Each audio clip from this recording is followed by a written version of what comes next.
Boa noite a todos e todas. É com muita honra, prazer que anuncio o nosso quarto encontro dentro do seminário Holocausto Nunca Mais. Ele é parte integrante do projeto Sobreviventes do Holocausto, projeto esse contemplado pelo PROAC Expresso Lab 2021. O seminário tem por objetivo informar, relembrar, para nunca mais esquecer e acontecer. Não podemos nos esquecer das milhares de vítimas que o regime nazista torturou e executou, como deficientes físicos e mentais, opositores do regime, testemunhos de Jeová, ciganos, homossexuais e principalmente judeus. O seminário foi pensado como uma preparação para a montagem do espetáculo a ser realizado com os próprios sobreviventes do Holocausto, residentes aqui no Brasil, com estreia prevista para junho desse ano. Acompanhe toda a nossa programação, todas as terças e quartas, às 20 horas, sendo que no encerramento, no dia 30 de março, haverá uma visita monitorada ao Memorial do Holocausto aqui em São Paulo, no bairro do Bom Retiro, seguida da exibição do documentário Não Mais Silêncio, do Márcio Pichuluc e Luiz Rampazzo. Todo o evento é gratuito e apenas a exibição do documentário será presencial. As inscrições estão sendo feitas separadamente, então, relembrando, como eu já disse ontem, quem está inscrito nesse seminário automaticamente não está inscrito para o documentário, tá? Então, quem está nos assistindo hoje pela primeira vez e quer assistir o documentário e a visita monitorada, no dia 30, também na plataforma Simpla, só colocar lá, Não Mais Silêncio, que vai encontrar. Ou, nossa biografia, nossa bio, né, do Instagram, na Gai Produções, também tem um link direto para as inscrições do documentário. Bom, antes de iniciarmos a nossa palestra, né, hoje, eu gostaria de agradecer aos nossos apoiadores culturais e institucionais, que é o Memorial do Holocausto, a FISESP, Consulado da Alemanha, Unipaz, Universidade Internacional da Paz e a JJO/Legião Sionista. Aproveito também para apresentar a palestrante de hoje, logo em seguida, após a palestra, será feita um bate-papo com a palestrante. Então, hoje o tema da palestra é a deportação aos campos e a solução final. Lembrando que esse seminário está sendo gravado e qualquer manifestação de conteúdo antissemita, racista ou discurso de ódio é crime previsto na Constituição brasileira e será denunciado às autoridades competentes. Lembrando também que estamos com uma campanha no Catarse para recolhimento de fundos para complemento do orçamento para a montagem do espetáculo feito com os sobreviventes do Holocausto. Então, itens básicos como alimentação, transporte e cenário. Qualquer dúvida, informações, tem uma planilha lá de forma bem transparente, onde vai ser alocado os recursos. Está lá no link www.catarse.me/holocausto. Depois a Ana Patarra, que é a nossa produtora executiva do projeto, vai colocar o link no chat. Eu vou apresentar agora, então, conforme eu havia combinado, a nossa palestrante de hoje.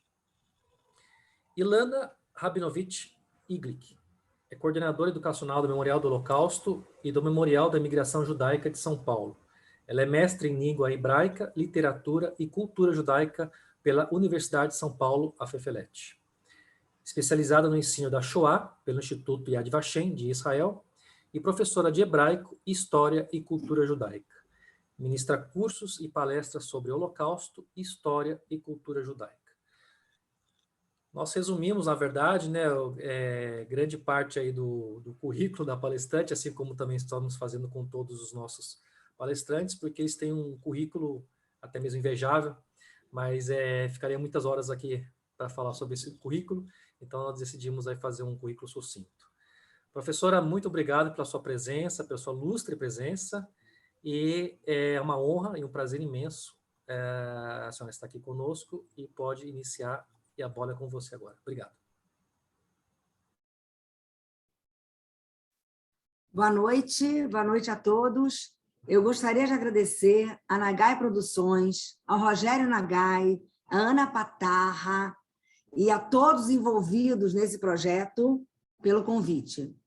É uma honra estar nessa noite com vocês e recebido o convite para participar desse seminário. O trabalho com sobreviventes, o resgate da memória e a lembrança constante é de suma importância para que atrocidades como estas não se repitam jamais. Muito obrigada novamente. Bom, vocês estão me ouvindo bem? Sim, perfeito. Sim, ótimo. Bom, hoje nós vamos falar, só um minutinho, vamos um pouquinho, bom, o nosso seminário, né? E hoje nós vamos falar sobre a deportação nos campos e a solução final, 1941 a 1945. Quando a gente fala de deportação aos campos, a gente tem que lembrar que antes já foi falado, inclusive na palestra de ontem, sobre os guetos, né? Que judeus foram encarcerados em guetos e, em seguida, levados aos campos de concentração. Já a partir de 41, em muitos lugares, foram levados diretamente aos campos de concentração. Esse aqui é uma foto do gueto de Varsóvia, o maior gueto, né? Ele chegou a concentrar 500 mil judeus em apenas 4 quarteirões. A situação no gueto era terrível. Na verdade, quando os alemães, né, eles obrigam aos judeus a ir para o gueto, o que acontece? Em poucos minutos tinham que se organizar e ir para algum lugar da cidade. Que lugar era esse?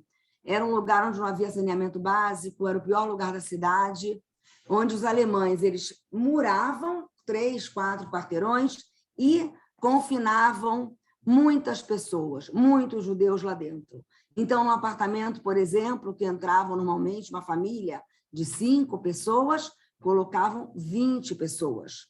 Né? Não havia água quente, era muito apertado, não tinha como viver ali dentro de uma forma razoável, e o pior, o que faltava era comida.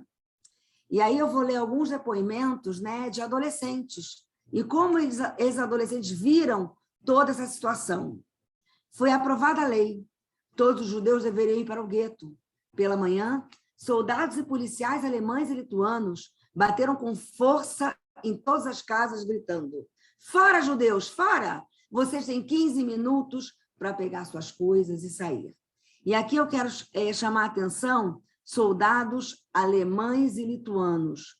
Né? Nós costumamos dizer, os alemães foram os perpetradores do Holocausto. Sim, eles foram os que organizaram, né? Os que direcionaram, né? Os que planejaram, mas tiveram a colaboração, além da sociedade civil alemã, dos civis de todos os países conquistados, como lituanos, ucranianos, romenos, né, e holandeses e franceses, em todos os lugares conquistados pelos alemães, pelo Reich, começaram a fazer parte do Reich, eles encontraram colaboracionistas natais, né, da própria população, civis.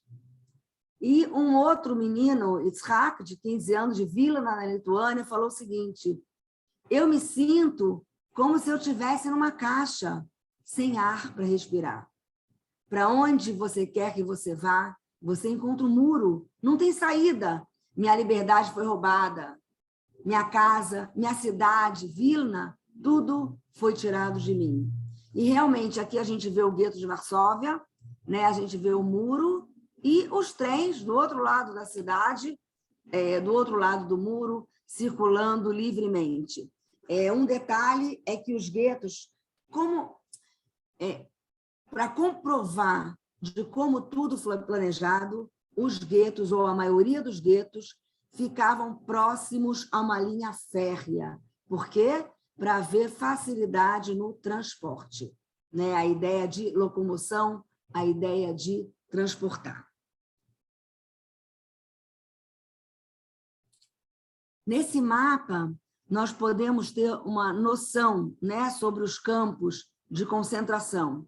Haviam campos de trabalho, haviam campos de concentração e campos de extermínio. Então, aqui, por exemplo, a gente vê Dachau, o primeiro campo na Alemanha, né, já em funcionamento em 1933, já é um campo que existia. A gente vê aqui outros campos, Mauthausen, na Áustria, Evancy, na Áustria também. A gente tem os campos de trabalho de concentração Sachsenhausen, na Alemanha, Bergen-Belsen, e a gente tem também aqui, se vocês repararem em vermelhinho, os campos de extermínio, Sobibor, Majdanek, Belzec, Auschwitz, Treblinka e Helmno. Foram 6 campos de extermínio, todos eles na Polônia. E aí a pergunta é, por que na Polônia tiveram milhares de campos de concentração por toda a Europa? Primeiro, porque a Polônia era um país extremamente antissemita, que aceitou esses campos de extermínio, né? Já tinha um antissemitismo latente e presente na Polônia, e também porque a Alemanha, como um país intelectualizado, né? Como que haveriam campos de extermínio na Alemanha. Então, toda essa parte não bem vista deveria ser fora da Alemanha.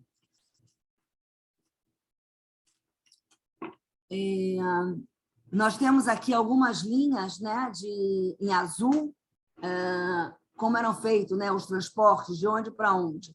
Então, na França, da Bélgica, da Holanda, né, de Asselbroek, de Drancy, na França, próximo a Paris, todos foram levados diretamente para Auschwitz. Ebancy, né, a gente vê que foram levados para Dachau, Mauthausen também. Então, os trens varreram a Europa. A gente vê aqui alguns campos, alguns guetos, onde havia comunidade judaica. Vilna, Bialystok, inclusive, na Polônia, teve um assassinato em massa, né? Judeus foram encarcerados, colocados na sinagoga, e ali foi ateado fogo, onde mais de 300 judeus perderam a vida, entre eles muitas crianças. A gente tem aqui, né, de Varsóvia, né, a gente tem para Majdanek, a gente tem... Então, todas essas setinhas mostram quais foram os campos de extermínio, né, para os quais foram levados judeus dos campos de concentração. De qualquer forma, muitos passaram por vários campos, né, e os trens, que já haviam muitas linhas férreas, continuaram varrendo a Europa. Nós temos aqui, só para ter uma ideia, em Auschwitz-Birkenau, 1.200.000 pessoas foram assassinadas nas câmaras de gás. Em Treblinka, 800.000 pessoas. Em Belzec, 600.000. Em Helmno, 300.000. Em Sobibor, 250.000. E em Majdanek, 80.000. Vamos passar aqui. Deixa eu só... Bom, a deportação. Como é que era feita essa deportação, né? Na verdade, esse é o tema da nossa aula. Como era feita essa deportação? A deportação era feita em trens de carga, saíam dos guetos ou das cidades, em trens de carga, sem ar, sem comida, sem banheiro. Na verdade, era uma tina onde faziam as necessidades, imaginam o cheiro, né? Não havia muitos doentes. Se a gente olhar a primeira foto, né, dos judeus do campo do gueto de Lodz, na Polônia, sendo levados ao campo de extermínio de Helmno, entrando, sendo empurrados, né, para dentro dos trens, e muitas famílias se perderam nessa hora, porque eles foram empurrados e a mãe entrou, o filho ficou, o pai ficou, e eles achavam que iam se encontrar depois, talvez um em cada vagão, e ninguém sabia o que ia acontecer. Na verdade, não sabia exatamente para onde estavam indo. Aqui nós temos crianças judias, na outra foto, né?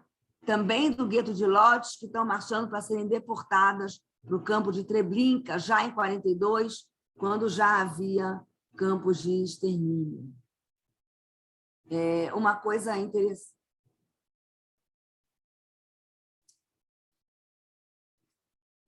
Aqui nós temos um depoimento, né, de um judeu que chegou a Belo Horizonte, morou em Belo Horizonte logo após o Holocausto, Henrique Catina. E ele fala o seguinte: quem abriu o nosso vagão ao chegar em Auschwitz foi um jovem detento que estava lá há mais tempo. Ele olhou para mim e falou para eu vestir um casaco grande e para quando eu chegasse na frente do oficial alemão, dizer em voz alta que eu tinha 18 anos. Tinha 13, na verdade. Foi assim que eu me salvei das câmeras de gás. Então, na verdade, precisava ter esse jogo, né? Alguém deu uma ideia, olha, fala que você é mais velho. Alguém que já estava no campo, porque sabiam quem era jovem, crianças, mulheres, e crianças que não tinham força, idosos, ou quem não tinha força para o trabalho, era encaminhado diretamente para as câmeras de gás.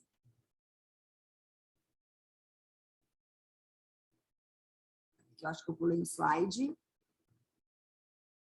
Diretamente para a câmara de gás. Temos que entender uma coisa: haviam campos de concentração, campos de trabalho e campos de extermínio. Os campos de extermínio começam a partir de 1942, e os 6 campos de extermínio eram onde havia a câmara de gás. Mas será que só começaram a assassinar nos campos de extermínio? Claro que não. O objetivo do extermínio era desde o começo, e tudo muito bem planejado. Tanto que Yad Vashem, o Instituto, né, o Museu do Holocausto de Jerusalém, o Instituto de Estudo e de Pesquisa do Holocausto, né, que foi o primeiro do mundo, ele fala o seguinte, ele faz uma pergunta: será que os guetos não foram a antessala para a solução final? Né? Será que toda a ideia já não começa ali? Porque, na verdade, as condições nos guetos eram as piores possíveis. Não havia comida, era um pedacinho de pão por dia, as pessoas iam adoecendo, muitas pessoas confinadas juntas, as doenças iam se espalhando, transformava-se em epidemia e as pessoas iam morrendo. E, na verdade, com o tempo, os nazistas eles aprimoraram os métodos. Foi exatamente isso que aconteceu. Primeiro, os campos de concentração, de trabalhos forçados, a morte pela exaustão do trabalho. Depois, os Einsatzgruppen, quando eles invadem a União Soviética, e depois, os campos de extermínio.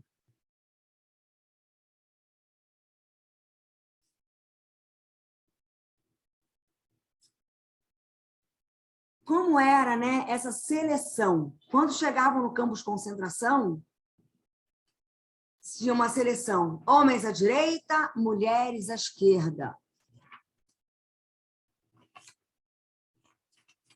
Homens à direita, mulheres à esquerda. E sempre havia, né, um alemão observando. Aqueles que não serviam para o trabalho eram meramente levados, encaminhados às câmaras de gás. Num desses campos também, quem estava ali na frente, né, a gente vai falar dele um pouco mais tarde, era Joseph Mengele, um médico, o anjo da morte, que fazia a seleção para quem ele ia levar para as experiências cruéis que ele fazia, quem deveria viver e quem deveria morrer. Nessa seleção, né, o Eli, de 15 anos, na Transilvânia, falou o seguinte: minha mãe estava com minha irmã e eu caminhava com meu pai. Eu não sabia que nesse lugar, nesse momento, eu estava me separando de minha mãe de Tzipora, definitivamente. Não sabíamos que seríamos separados e arrancados de qualquer coisa que nos era familiar. Não sabíamos que depois dessa viagem de trem, seríamos roubados de todo o nosso mundo. Em apenas 8 semanas, em 1944, 424 mil judeus húngaros foram enviados para Auschwitz-Birkenau. E, na última foto, judeus húngaros a caminho das câmaras de gás, em maio de 44. Então, voltando, né, o que a gente falou antes.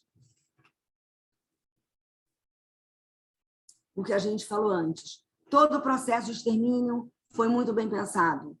Os guetos, já foi falado ontem na aula do professor, né, toda a situação em que viviam nos guetos, depois os campos de concentração, os campos de trabalho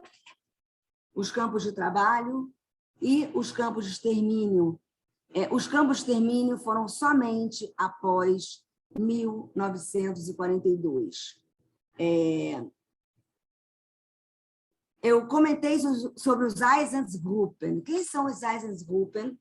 De 1941, quando a Alemanha invade a União Soviética, ela quebra o pacto de não agressão e cooperação barbarosa. Ela invade a União Soviética, o exército foi na frente, conquistando as cidades, e logo em seguida um esquadrão da morte, chamados Einsatzgruppen, que tinham como missão fuzilar.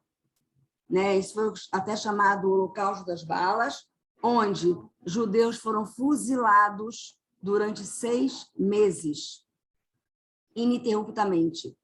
Na Europa, existem mais de 3.000 valas coletivas, em todo o leste europeu, 3.000 valas coletivas, onde os judeus foram assassinados. Nos assassinatos dos Einsatzgruppen, durante 6 meses, 1.500.000 judeus foram assassinados dessa forma. Foram assassinados também ciganos, comunistas e todos que não eram seres humanos, de acordo com o regime. O mais conhecido, foi o que aconteceu em Babi Yar. Babi Yar é em Kiev, na Ucrânia, onde um certo dia soltaram um aviso nas cidadezinhas, nas aldeias, e nos vilarejos judaicos, onde todos deveriam se encontrar às 8 horas da manhã, numa certa rua. Ninguém sabia para onde ia, sabiam que tinham que levar objetos de valor, sabiam que precisavam levar um lençol e sabiam que precisavam levar estar lá. O não estar no lugar determinado significaria que seriam fuzilados. E assim era o aviso. Quem não estiver às 8 horas, na esquina dessas ruas, será fuzilado.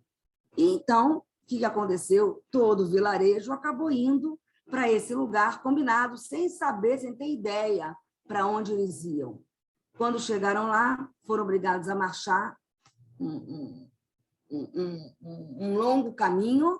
Quem não conseguia andar, como idosos, crianças, eram meramente fuzilados no caminho pelos soldados, e ao chegarem em Babi Yar, que era uma ravina, já era uma depressão, um vale, foram obrigados a deixar os seus pertences, a se despir, se enfileirar em frente a essa ravina, e um a um foi fuzilado. Pouquíssimas pessoas sobreviveram, aos ataques, e ao fuzilamento de Babi Yar e dos outros também, nas outras 3.000 valas coletivas que tem no leste europeu. E nesse dia, em 36 horas apenas, em um dia e meio, foram assassinados 33.771 judeus. Logo em seguida, foram mais judeus assassinados. Babi Yar se torna um lugar importante, porque nunca se assassinou tantas pessoas de uma vez só, e não foi com câmera de gás, e não foi com metralhadora, foram simplesmente com revólveres.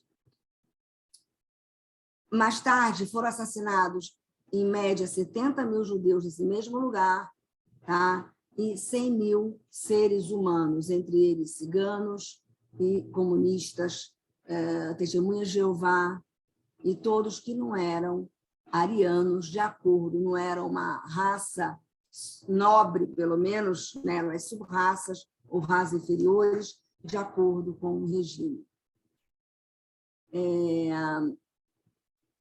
Em seguida, por que resolveram, na verdade, construir as câmaras de gás? Eles precisavam de uma solução para a questão judaica. O que eles iam fazer agora? Primeiro foram os guetos, os campos, os Einsatzgruppen, os fuzilamentos, só que os fuzilamentos não deram muito certo. né? Alguns soldados não queriam mais fazer esse trabalho e encontraram ucranianos muito felizes em realizar os fuzilamentos, lituanos contentes e romenos também, que fizeram esse trabalho no lugar de muitos soldados alemães.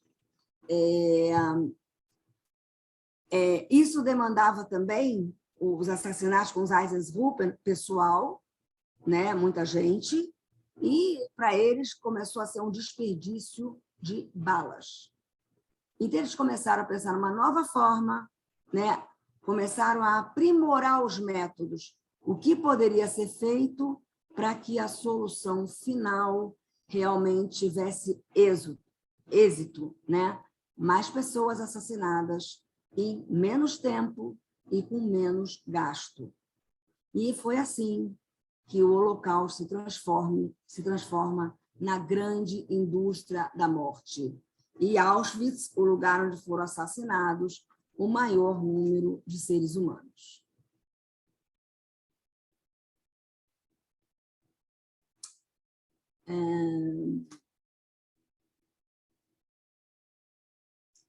Aqui nós vemos, né, essa aqui é uma foto do campo de Ebansi, né, quando foram libertados pelos soviéticos. Aqui uma foto de Buchenwald. E o que a gente vê aqui? Quando chegavam os campos de concentração, o que acontecia? Primeira providência era raspar os cabelos. Logo depois, em Auschwitz, por exemplo, um número era tatuado no braço e uma roupa listrada igualzinha era fornecida aos prisioneiros. Aí começa o processo de desumanização do ser humano. Quando você perde o seu cabelo, você perde, né, o seu ser, né? Nós estamos acostumados com o nosso cabelo, para as mulheres é muito pior. Quando você perde o seu nome, você perde a sua identidade e, de repente, estavam todos iguais. Sem cabelo, um número que ninguém sabia quem era e com a mesma roupa. E tem relatos, né, de amigos de infância que não se reconheceram nos campos de concentração. Aqui a gente tem um relato. Desculpa, aqui a gente tem um relato.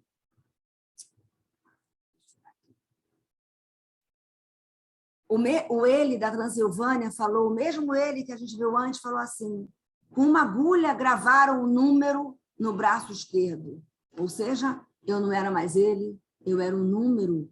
E quando chamavam meu número, ninguém sabia que era eu. O Moshe, de 18 anos, na Hungria, a partir desse momento, deixamos de ser seres humanos, com nomes e sobrenomes, e nos transformamos em um número. Olha aqui os pequenininhos, né? As crianças pequenas também com um número tatuado no braço.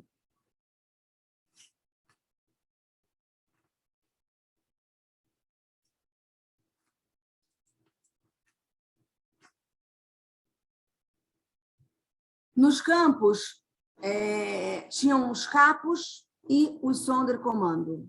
Quem eram os capos? Na verdade, os capos eram guardas, né? Eles tinham algumas funções específicas dos campos de concentração, né? Eles eram também prisioneiros que viraram guardas do campo, foram escolhidos para essa função.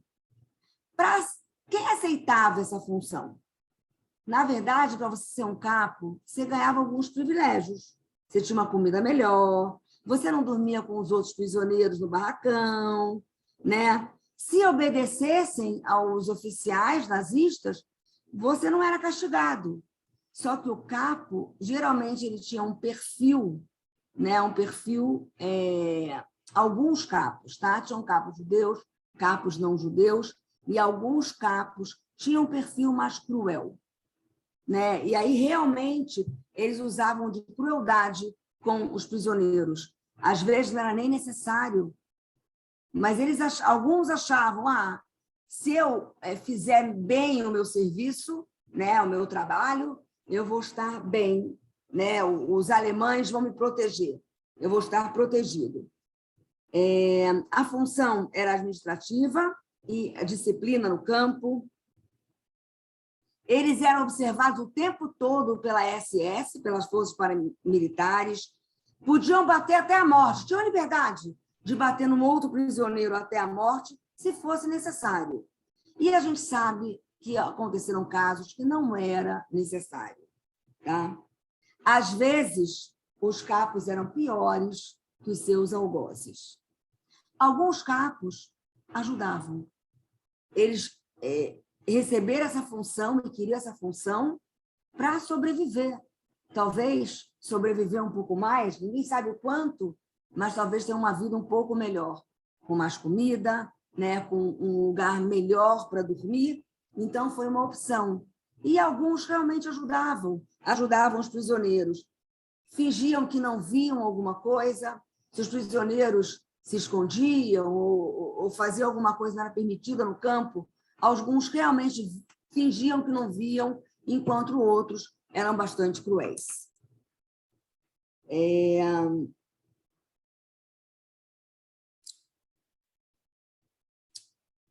Mais um relato aqui. No momento em que ele se torna um capo, não dorme mais com os outros prisioneiros, como não temos alemães suficientes aqui, usamos outros. É claro, um capo francês para os poloneses, um capo polonês para os russos, revelou Himmler, chefe da organização paramilitar nazista, chefe da SS. O que ele fazia com isso? Uma grande confusão, e era proposital, porque o polonês não falava alemão, assim como o francês não falava polonês. Então, se o capo dava uma ordem, o prisioneiro não entendia e ele era punido por causa disso. Ou quando, inclusive, os soldados alemães davam uma ordem e o prisioneiro não entendia. Ele simplesmente não cumpria porque ele não entendia e ele era punido por causa disso. Os Sonderkommando, né, são aqueles judeus que, após a câmara de gás, o assassinato na câmara de gás, levavam os corpos para serem cremados. A criação do Sonderkommando foi um crime mais satânico do nazismo. Eles também queriam que os judeus compartilhassem a culpa. Essa é uma ideia muito cruel. Eles tentaram embaçar a linha que separa criminosos de vítima. Isso no livro Primo Levi, um sobrevivente do Holocausto. E o que eles fizeram? Tanto os capos como o Sonderkommando, eles eram prisioneiros também, eram vítimas também. Mas os alemães separaram algumas pessoas para que fossem cruéis com outras vítimas. Então, você compartilha a culpa. Os alemães, não, eu não sou o culpado. Imagina se um outro judeu, que é um capo, ele é cruel com outro judeu prisioneiro no campo, qual é o problema? Por que eu não posso ser? Então, eles compartilhavam a culpa com as próprias vítimas.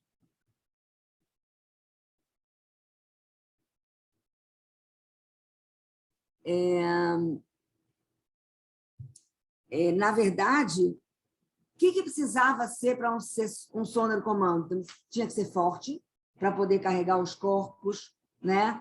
Shlomo de Venezia era um Sonderkommando, ele era grego, e ele dizia: eu aceitei ser um Sonderkommando, era muito difícil, mas eu aceitei porque era a minha única chance de sobreviver. Ele dizia o seguinte: se eu não aceitasse, outra pessoa ia aceitar.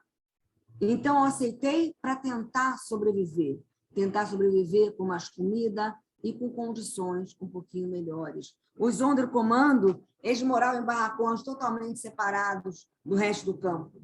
Na verdade, eles eram provas vivas do que estava acontecendo. Os judeus, quando entravam nas câmaras de gás, teoricamente entravam para tomar banho muitas vezes. E, em vez de água, saía gás. Não faziam ideia do que estava acontecendo. E os Sonderkommando, sim. Então, o que os nazistas queriam? Que eles não tivessem contato com o restante do campo, né? com as outras vítimas, com os outros prisioneiros.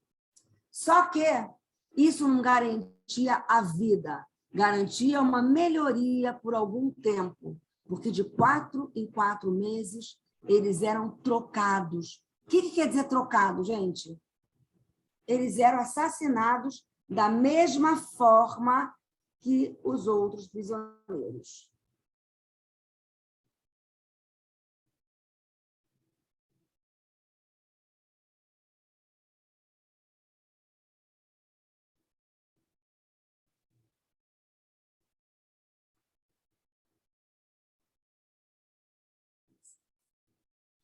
Uma curiosidade, né? Quando eram levados para os fornos crematórios, não eram cremados sem antes tirar os dentes. Por que os dentes?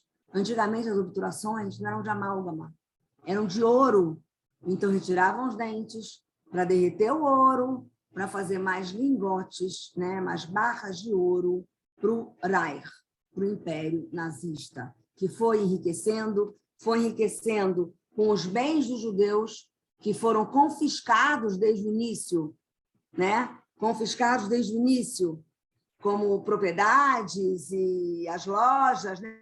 Noite dos Cristais, as lojas foram confiscadas, propriedades confiscadas, bens, o que tinham de valor, joias, quadros, tudo que havia de valor foi confiscado e ajudou nessa máquina da morte, né? Porque guerra custa, armamentos custam, e ajudou também na fuga de muitos nazistas logo após a Segunda Guerra Mundial. Tá? E nós sabemos que alguns deles vieram para a América Latina, inclusive para o Brasil, não foram descobertos a tempo e nunca pagaram pelos seus crimes.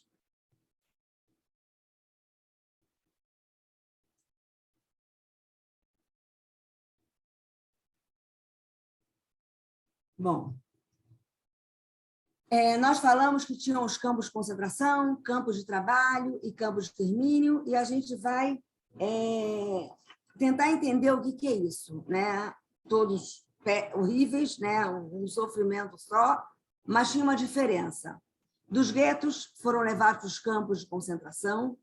Nos campos de concentração, como o próprio nome fala, se concentra pessoas. Mas será que se morria nos campos de concentração? Claro, nos campos de concentração se morria por um sim ou por um não. Se um soldado chamasse um prisioneiro e fizesse uma pergunta, se ele respondesse olhando assim, cara a cara, podia levar um tiro. Quem é você que está olhando para mim, olho no olho? E se ele abaixasse a cabeça em sinal de referência, também ele podia levar um tiro.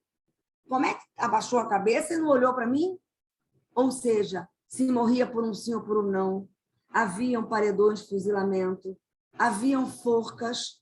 Então, os campos de concentração também eram um lugar, era todo um processo, tá? Era uma etapa da solução final, uma etapa do extermínio. De campos de concentração se ia para trabalhos escravos, também saía para os trabalhos, e haviam campos de trabalho forçado, que o objetivo ali era exaustão, morrer pela exaustão. Aqui a gente tem uma escada no campo de Mauthausen, na Áustria, né? E esse campo foi feito exatamente para isso. Ele tinha vários subcampos, alguns eram uma usina, 11 subcampos, né? Uma usina onde fazia o armamento bélico para os nazistas, na Áustria. Tinham vários outros subcampos, mas no campo principal tinha uma escada, onde a ideia era, como conta um sobrevivente num relato, né? Que eles tinham que carregar umas pedras gigantescas, atravessar um rio com aquela pedra, subir essa escada e deixar a pedra lá em cima. Só que a escada era muito íngreme e tinha um precipício do lado. Quem se desequilibrasse, temos que lembrar que estavam fracos, não havia comida, o que se dava no campo era uma sopa rala, da casca da batata, que não alimentava ninguém. Quem não aguentasse e perdesse o equilíbrio, podia cair, e além de cair, levava quem estava atrás. E as pessoas simplesmente morriam. E para onde eram essas pedras? Para lugar nenhum. Segundo esse relato desse prisioneiro, ele disse que ele conseguiu levar a pedra até em cima da escada. Quando ele chegou lá em cima, ele falou, ufa, consegui. Agora eu acho que eu vou poder descansar. quando ele parou, um soldado falou para ele o seguinte: agora você pega essa pedra, você desce a escada e coloca lá no lugar onde você achou. Ou seja, leva nada a lugar nenhum. E mais uma prova, né? Que ali era um campo pela exaustão do trabalho e para matar mesmo, não tinha objetivo nenhum. O guarda falava: bem, então sente-se ali. Se alguém pedia para sentar, que estava cansado, então ele atirava. E ele dizia que o preso tentou escapar do acampamento. Isso acontecia muitas vezes, todos os dias.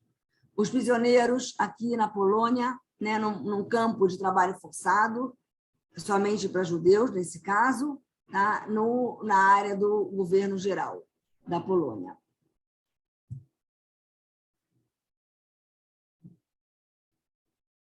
Um filme interessante que eu gostaria de indicar, né, que trata bem o que acontecia, né, nesse campo, é O Fotógrafo de Mauthausen, ok?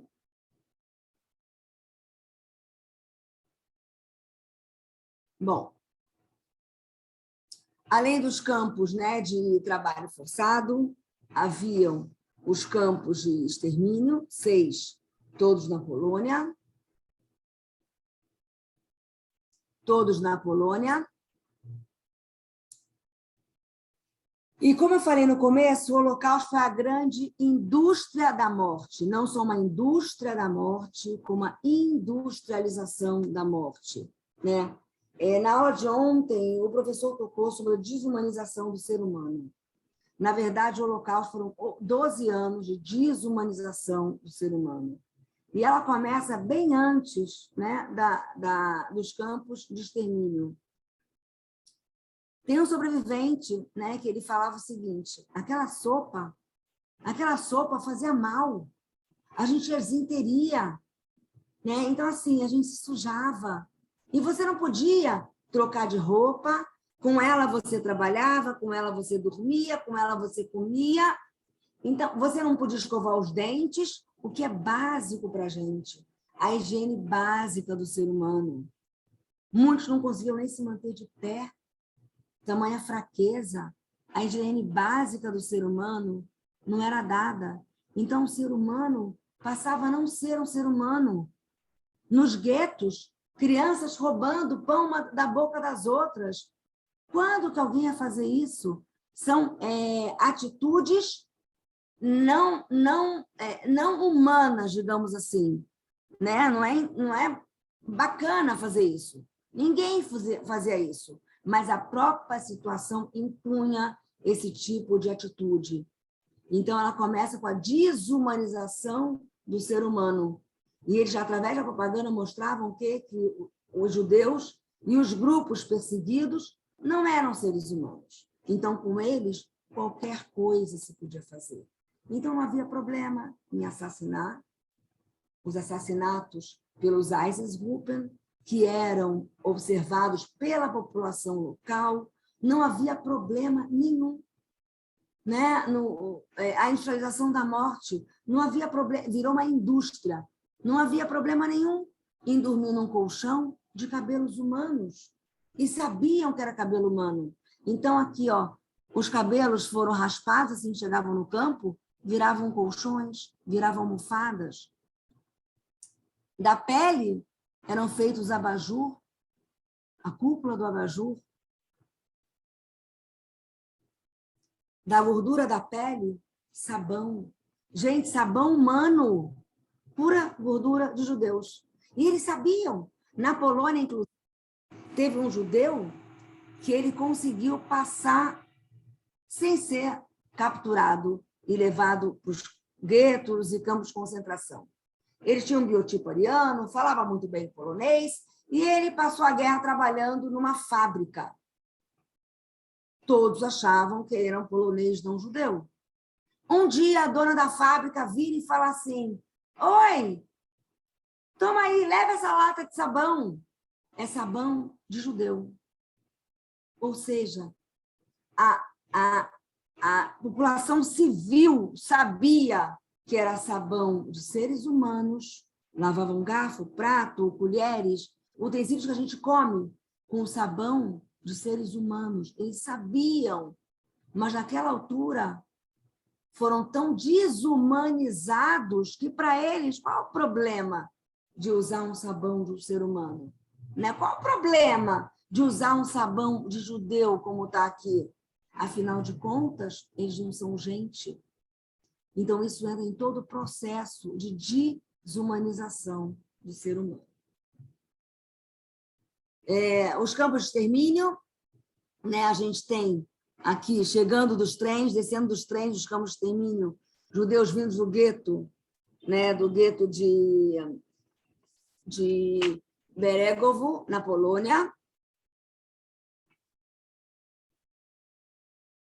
Na Polônia. As câmaras de gás, isso é uma foto das câmaras de gás. Os campos foram construídos a partir de 42. A solução final, né, ela começa a tomar corpo e vulto em 41. Em 42, após a conferência de Wannsee, né, são construídas as câmaras de gás. Aqui a gente tem uma foto da câmara de gás de Auschwitz. Aqui a gente vê as unhas das pessoas tentando pegar um pouco de ar. Porque quando entraram para tomar banho e saiu gás mata. Antes das câmeras de gás, fizeram algumas tentativas com caminhonetes, né? Colocavam com monóxido de carbono, colocavam judeus dentro das caminhonetes e o cano, né, para dentro com gás para assassinar com gás. Foi um teste. Não deu muito certo, porque os motoristas das caminhonetes não estavam conseguindo, né, lidar com essa situação, e, além disso, eram poucas pessoas que entravam na caminhonete, e o objetivo deles era a quantidade, era resolver, era dar uma solução do problema judaico. E aqui a gente vê as unhas tentando pegar um pouco de ar, né, dentro das câmeras, só que em poucos momentos todos já estavam sem vida e foram levados pelo Sonderkommando às câmeras aos fornos crematórios, né? Então você não tinha provas, né? Na verdade, eles tentaram apagar qualquer prova que pudesse haver.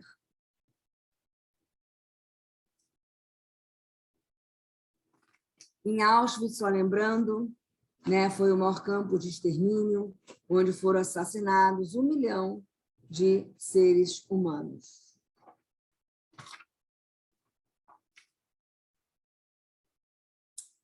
Esse aqui é o Anders Stern, eu acho que muitos de vocês já conhecem, o único brasileiro sobrevivente do Holocausto. E ele disse o seguinte: você está vendo aquela fumaça? Né? Disseram para ele quando ele chegou lá. De lá está saindo a sua família, seus avós, seus tios, sua mãe. E ele viu, a minha família está saindo pela chaminé. Né? Então, chegou uma hora que realmente eles começaram a entender o que estava acontecendo. E, um parênteses aqui, os que moravam ao lado dos campos de extermínio também sabiam o que estava acontecendo. Era impossível quem morasse do lado de Auschwitz não ter noção do que estava acontecendo.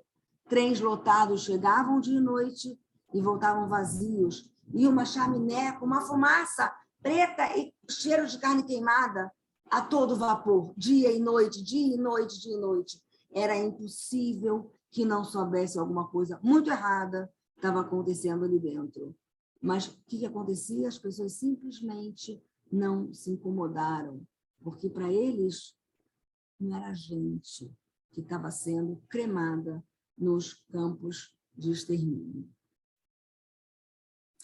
No Museu do Campo de Auschwitz, né, nós temos uma placa escrito o seguinte: que esse lugar seja sempre um pranto de desespero e um aviso à humanidade, onde os nazistas assassinaram cerca de 1,5 milhão de homens, mulheres, crianças, principalmente judeus, de vários países da Europa.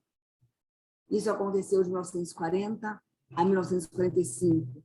Por que 40? Porque Auschwitz foi fundado em 1940, era um campo de concentração, que ele se torna um campo de extermínio em 1945. Eu comentei, né, sobre o Joseph Mengele, agora a gente vai falar dele, o anjo da morte, era um médico, se é que assim a gente pode chamar, né,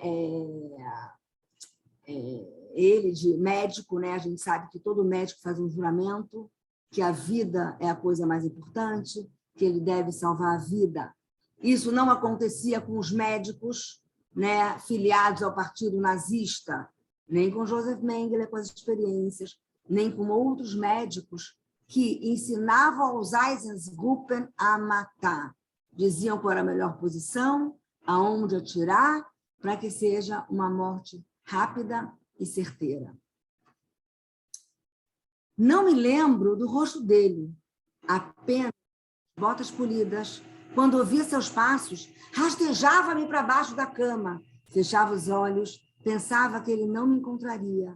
Conta Lídia, vítima de Joseph Mengele.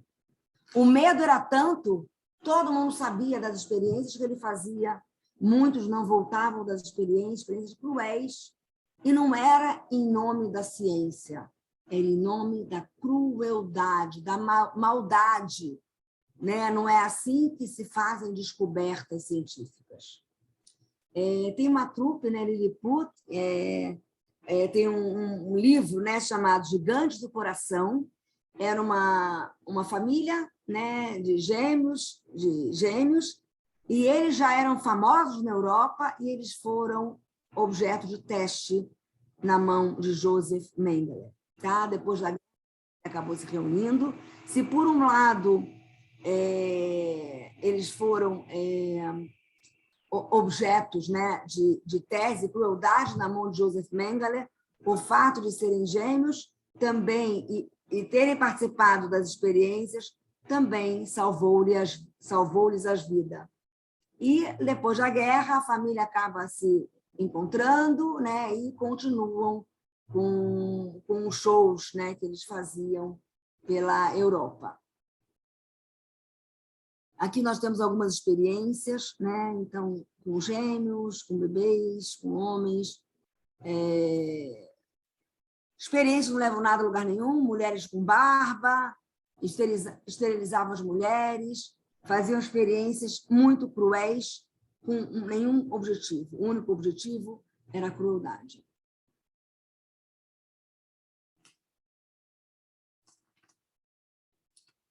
Logo depois da guerra, né, não tão logo, mas o primeiro filme, né, que saiu depois da guerra e do Holocausto, mostrando as atrocidades realizadas pelos nazistas, foi Noite de Neblina. É um filme que vale a pena ser visto. Ele apresenta um registro dos locais que até pouco tempo antes funcionavam os campos de concentração nazistas, acompanhando as imagens do pós-guerra e a narração de um texto, tá, de um sobrevivente. Então, é um filme difícil de ser visto, não é um filme fácil, mas é um filme fidedigno, né? Porque ele foi o primeiro filme que sai logo depois do Holocausto.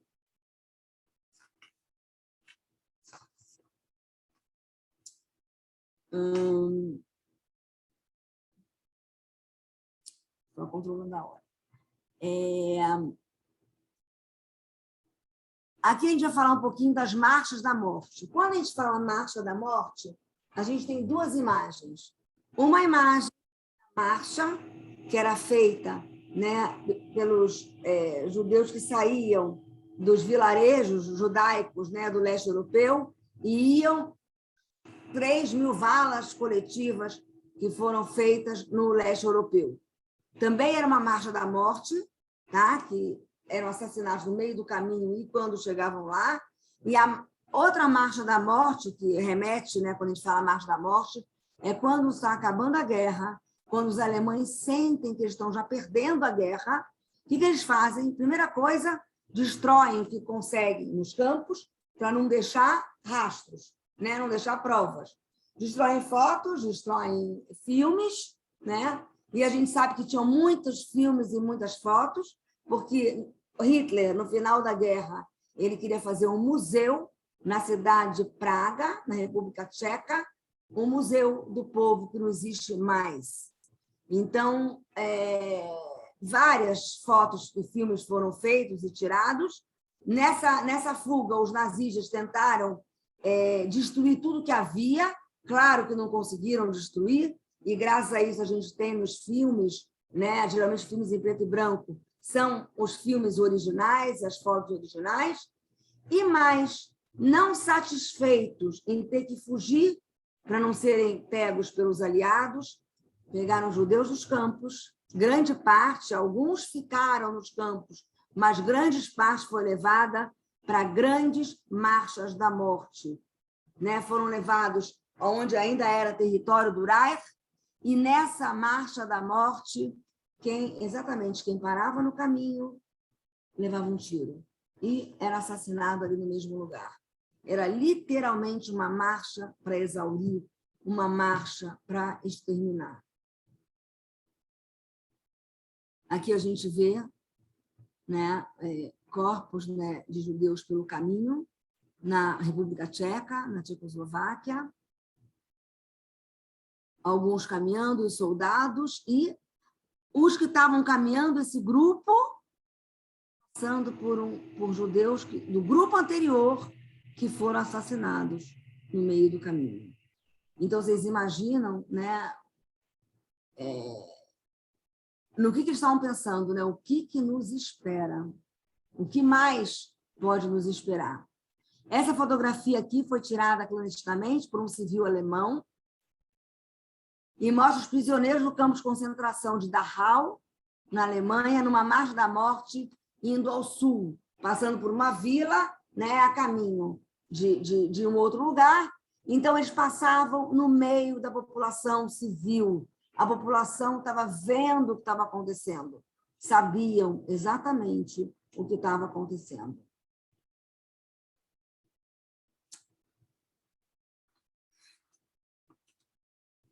Milhões de pessoas morreram durante a Segunda Guerra Mundial, de 39 a 45. No Holocausto, foram assassinados 6 milhões de judeus, sendo que 1,5 milhão de crianças. Também foram assassinados ciganos, testemunha de Jeová, comunistas, né? Os comunistas foram assassinados por serem opositores políticos. As testemunhas de Jeová foram assassinadas porque não concordavam em seguir as normas do Führer. Eles achavam que não podia ter ninguém além de Deus e não tinha que ter alguém que se achava uma divindade e não concordaram em seguir as normas do Führer.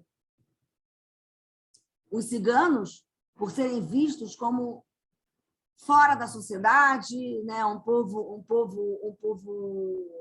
nômade, né, e que não estava dentro, né, da raça ariana, né, era uma raça inferior e por isso foram perseguidos. E os judeus foram perseguidos por serem judeus. Isso é só o antissemitismo latente da Alemanha que volta com toda a sua força, porque os judeus estão totalmente integrados à sociedade alemã. Mas as atrocidades cometidas pelo homem nesse período histórico foram cruéis e desumanas. Foram perseguidos também ciganos, testemunhas de Jeová, homossexuais e todos que não encaixavam na raça ariana. Como escreveu Anne Frank, o que é feito não pode ser desfeito, mas podemos prevenir para que não aconteça novamente. Os sobreviventes tinham e têm como objetivo fazer o mundo conhecer as atrocidades nazistas. Hoje, essa missão é nossa. Nós temos que fazer isso. Infelizmente, os sobreviventes estão indo. Muitos já não estão mais entre nós. E a negação do Holocausto está cada vez mais forte nos dias atuais. Inclusive, aqui no Brasil, uma pesquisadora da Unicamp, antes da pandemia, ela conseguiu registrar mais de 300 grupos neonazistas na internet. Agora, 2 anos da pandemia, né? Ela começa em 2020, em março, nós estamos em março, exatamente 2 anos, de 2022, a mesma pesquisadora encontra mais de 500 grupos neonazistas na internet. Então, hoje, a missão é nossa de contar e recontar a história, tendo um compromisso com a verdade histórica, combatendo as inverdades, ter empatia pelo próximo e poder se indignar com o que não é correto, o que não é moral.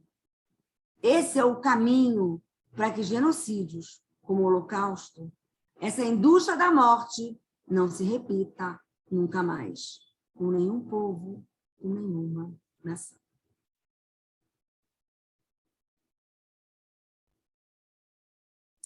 Muito obrigada e estou aberta a perguntas. Professora, muito obrigado pela exposição aí da sua pesquisa, né, do seu trabalho.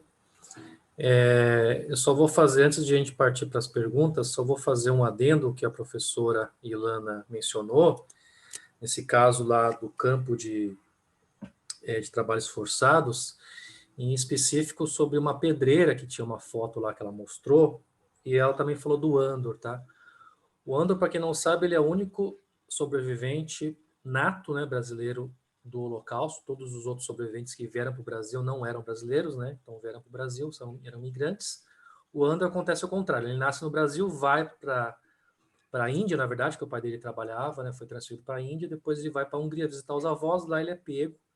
Portanto, ele é o único brasileiro nato, né, sobrevivente ao Holocausto. Ele tem um livro, para quem não sabe, que chama Uma Estrela na Escuridão, tá? Nas livrarias, está também livro digital. E esse livro ele narra tudo o que ele passou. Ele passou por 6 campos de concentração, e Auschwitz-Birkenau também foi um deles. E nesse campo, se não me engano, onde tem a pedreira, acho que é Mauthausen, né? Ele relata desse caso que ele carregava, ele achava um absurdo, né? Ele pesava bem pouco e carregava uma pedra 3 vezes mais pesada do que ele. E ele achava insano aquele trabalho porque ele carregava essa pedra de um lugar para o outro, subia numa colina, depois descia essa pedra de novo. Quer dizer, um trabalho realmente para tirar a sua força, para não oferecer qualquer tipo de resistência e até a exaustão para a morte, né? Então, a gente tem uma testemunha viva, né, do que aconteceu, de um brasileiro que aconteceu isso. E também, também aproveito para mencionar o que o Andor também fala no campo de concentração de Auschwitz-Birkenau, onde eles utilizavam um pinico, e esse pinico era para fazer as suas necessidades do dia, e o mesmo pinico jogava, né, a sua urina, as suas fezes, enfim, e à noite você comia dentro do pinico, né? Então não tinha nenhuma condição de você lavar, porque não tinha, enfim, água, sabão, né, detergente para lavar. Então o mesmo pinico que você fazia suas fezes, você também se alimentava. Tamanha era a crueldade nazista. Bom, nós temos aqui então a pergunta. A primeira é a Nilza Neves, ela pergunta aqui: uma dúvida. Estive em Dachau e fui ao crematório. A professora disse que todos os campos ficavam na Polônia. Dachau não entra como extermínio? Ótima pergunta. O que acontece? Nos campos de extermínio haviam câmeras de gás. Então, assassinavam milhares de pessoas ao mesmo tempo. Então, eles tinham que se desfazer daqueles corpos, como com os fornos crematórios. Tá? Eles cremavam para se desfazer daqueles corpos. Em outros campos de concentração, haviam sim crematórios. Não em todos, mas haviam crematórios, porque também se matava. Judeus eram assassinados, eram fuzilados nos campos, eram enforcados, né? Tinham os paredões de fuzilamento. Então, alguns morriam de doença, alguns morriam de fraqueza, alguns morriam de fome. Então, não havia câmara de gás, por isso não era considerado um campo de extermínio, mas haviam, sim, fornos crematórios. Você tem razão. Vale lembrar também que tem aquele caso que, inclusive isso eu citei ontem, né, o documentário Shoah, do Claudette, Glanzmann. Do francês, né? Sim. Que ele menciona justamente isso, né? Ele passa por um campo lá, agora não me lembro qual o nome, não sei se é Helmo, né? Que ele fala que as valas já não davam mais conta, né? Que demorava-se muito para construir, né, a vala e não tinha mais espaço. Então, a solução que eles começaram a fazer foi justamente os fornos crematórios, né? Exatamente. E nos campos, muitos tinham pilhas que eram incineradas, né? Quando não tinham os fornos, eram meramente incineradas, seres humanos queimando, né? O forno tem também Sachsenhausen, na Alemanha, que, aliás, esse campo foi um campo meio modelo. Eles eles testavam, na verdade, nesse campo, o que eles iam fazer nos outros. Então, lá também haviam fornos crematórios. O Rodrigo Costa pergunta: como eles identificavam as famílias judias? Rogério, fala só um pouquinho mais alto, por favor. Meu microfone está acontecendo alguma coisa aqui. Está me ouvindo agora? Está me ouvindo? Sim. Tá. Agora tá Bom, ótimo. o Rodrigo Costa pergunta: como eles identificavam as famílias judias que seriam deportados? Era só pelo nome? Então, se a gente começar a falar da Alemanha no começo, né? Então Hitler sobe em 33. Houve um censo em 32. Então ele sabia exatamente sobre as famílias judias, onde moravam, onde trabalhavam. Em outros países também tinha um censo. Em outros países você podia ver pelo sobrenome. Mas o que acontece? Tinham comunidades judaicas. Então tinham cidades onde haviam comunidades, né? Então geralmente moravam próximos, no mesmo lugar, ou numa cidade grande, né? Podia ter uma comunidade na cidade, ou então moravam em Städteler. Städteler são vilarejos onde a maioria dos moradores eram judeus. Então, eles tiveram muita dificuldade nessa identificação. Tá me ouvindo agora bem? Sim, sim. Tá. A gente está com o tempo meio estourado, acho que eu vou para mais uma ou duas perguntas aqui. Bom, o William ele pergunta aqui: boa noite, parabéns pela palestra. Tem algumas perguntas. Em 12 anos de Holocausto... Um pouquinho mais alto. Alô, tá ouvindo? Sim, em 12 anos. Em 12 anos de Holocausto e até o reino da ideia da solução final, algumas empresas ajudaram na ideia da criação das câmaras de gás, dos fornos, etc. Por exemplo, a IBM participou com um sistema de organização de informações cedido aos alemães. Essas informações organizadas pelos programas da IBM eram usadas para os mais variados propósitos, gerenciar a mão de obra escrava, quem iria para a câmara de gás, etc. Por exemplo, o número tatuado no braço dos prisioneiros de Auschwitz era o número do cartão perfurado da IBM. Enfim, essas empresas como IBM, Bayer, BMW ajudaram na construção da máquina da morte nazista. Algumas sanções ou multa ou coisa parecida foi aplicada a essas empresas? Então, muitas empresas e boas empresas, né? Não foi qualquer empresa. Então, a gente tem a IBM, a gente tem a Bayer, a gente tem Mercedes, a gente tem Hugo Boss nas roupas, né? Dos soldados, da juventude hitlerista. Então, o que acontece? Sim, eles ajudaram em todo o processo. Ajudaram por quê? Dinheiro. Quem vendeu armamento, vendeu porque ganhou dinheiro. Sabia o que estava acontecendo, mas isso era mais importante. Para as empresas, o dinheiro era mais importante. Então, realmente é inegável que elas tiveram uma participação. Tá? O que a gente sabe é que algumas, sim, foram penalizadas, né? No Tribunal de Nuremberg, inclusive, teve o tribunal com os nazistas, com as pessoas, e também, mais tarde, tiveram julgamentos para essas empresas. Algumas se retrataram, né? Inclusive, publicamente se retrataram pós-Holocausto, algumas descobriram mais tarde. Então, teve algum tipo de sanção, sim. Né? Mas que é inegável que houve uma participação.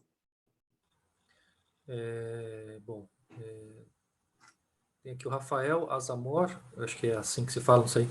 Fora Auschwitz e Majdanek, os demais campos de extermínio seguiram usando motores a diesel com monóxido de carbono, sendo despejados em locais hermeticamente fechados, não?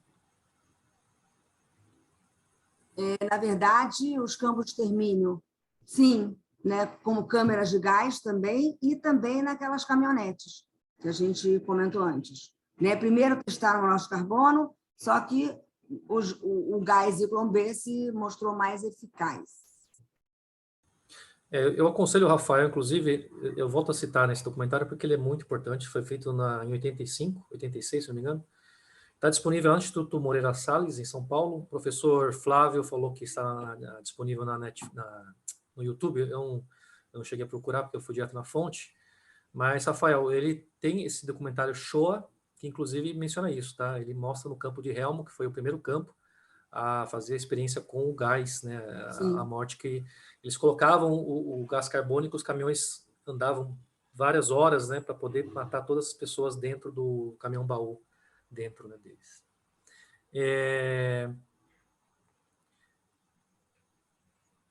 O William pergunta aqui, na máquina de extermínio alemão da SS tinham 600 mil soldados que eram mais assassinos que soldados.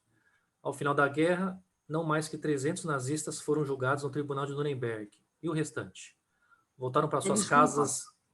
Eu não ouvi. No final da guerra, 300... 300 nazistas foram julgados no tribunal de Nuremberg. E o restante? Voltaram para suas casas e suas famílias e viveram como se nada tivesse acontecido? E o restante? Eis a questão, né? Então, no tribunal de Nuremberg, alguns foram julgados, que foi uma minoria, perto de todos os colaboradores. Muitos fugiram, inclusive para o Brasil, acho que eu cheguei a comentar, inclusive para o Brasil, América Latina, Argentina, para vários países, e viveram numa boa, sem serem incomodados. Né? A gente sabe que Mengele veio para o Brasil, na verdade, a comprovação vem só com a morte dele, ele morre afogado em Bertioga, e aí pelo sul da arcada dentária chegou à conclusão que ele era Mengele, mas ele não pagou pelos seus crimes, né? Nada aconteceu com ele. A gente tem a história de um Kruk, não lembro exatamente o nome, ele foi chamado Rei dos Pedalinhos, né? Esse sim foi pego. Então, o que aconteceu com ele? Ele veio para o Brasil com o mesmo nome que ele tinha, né? Ninguém reparou nada, ele se torna um grande empresário, e ele que tem a ideia de colocar os pedalinhos, né? Os pedalinhos na Lagoa Rodrigues de Freitas, no Rio de Janeiro. Ele foi reconhecido por alguns sobreviventes, inclusive aqui na represa aqui em São Paulo, eles tinham barcos também de turismo, e lá uma sobrevivente reconheceu ele, e aí começaram a levantar hipóteses de que ele era um criminoso nazista. Ele, inclusive, era conhecido pela sua crueldade, ele tinha o prazer, né? O prazer em atirar, e diziam que ele atirava no calcanhar, para ele ver a vítima se rastejando até que ele chegasse perto e desse um tiro certeiro. Então, ele foi uma pessoa bastante cruel, né, reconhecido pelos sobreviventes. Ele acabou entrando numa emboscada, né, fizeram uma emboscada para ele. Ele tinha muitos negócios, então um empresário entra em contato com ele e diz que ele tem um bom negócio para fazer no Uruguai.